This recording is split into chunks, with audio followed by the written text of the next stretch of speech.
ผาสร้างเป็นผาที่สูงที่สุดในแขวงสัญญาบุรีผาสร้างสูง 2,330 เมตร เป็นอันดับ2ในประเทศลาวถัดจากภูเบี้ยแขวงไซสมบูรณ์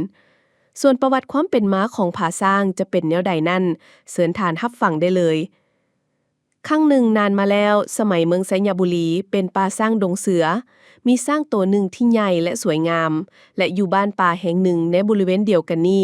ยังมีนายพรานผู้หนึ่งซึ่งมีชื่อเสียงโด่งดังที่สุดในการล่าสัตว์ชื่อว่าเกตบุตรวันหนึ่งนายพรานเกตบุตรได้เข้าป่าเพื่อล่าสัตว์ตามปกติเราได้พบห้อยตีนสร้างตัวหนึ่งเราตัดสินใจตามห้อยสร้างนั้นไปและในที่สุดเราก็ได้พบเห็นสร้างงามตัวนั้นงาสร้างคูนี่คงจะขายได้เงินหลายมันด้วยความผิดสวัสดในงาสร้างที่ขาวงามเราจึงหยุดและเกี่ยมมือใส่ปืนใส่มือแล้วเราก็ให้ลูกปืนใส่อัดท้ายด้วยมอนใยมะพร้าวและต่ำให้แน่นเหียบห้อยแล้วขอให้โชคให้มานเด้อเกตบุตรยกปืนขึ้นแน้นใส่ขาสร้างเพื่อให้มันไปบ่ได้และเพื่อจะได้เข้าไปยิงซ้ำเติมอีกให้ตายเสียงปืนของนั้นคานเกตบุตรระเบิดขึ้นอย่างกึกก้องลูกปืนได้ไปตามเอากกขาซ้ายเบื้องหลังของสร้างได้แผดเสียงห้องด้วยความเจ็บปวดมอนอัดมือปืนของเกตบุตรได้ปิวไปสู่บ้านแห่งหนึ่งที่อยู่ใกล้ๆนั่นแล้วตกลงหน้าเฮือนของประชาชนผู้หนึ่ง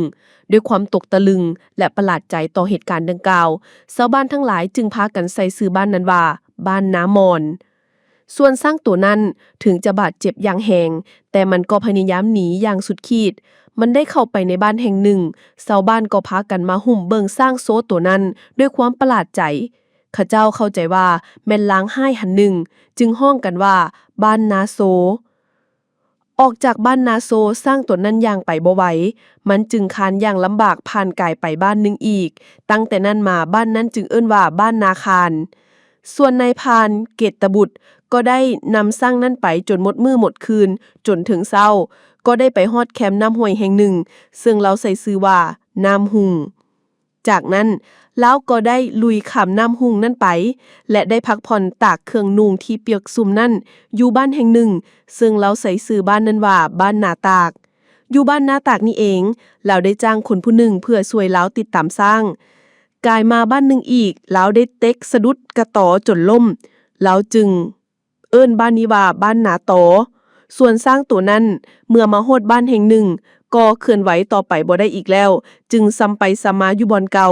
บ้านแห่งนั้นจึงมีชื่อว่าบ้านนาซ้ำตั้งแต่นั้นมาในที่สุดนายคานและแล้งก็มาพบสร้างนอนตายอยู่ตีนผาแห่งหนึ่งแคมป์น้ำหุงนี่นายพันและแล้งได้พากันตัดงานและคว้าสร้างและได้ใส่ชื่อผาแห่งนี้ว่าผาสร้างนับแต่นั้นมา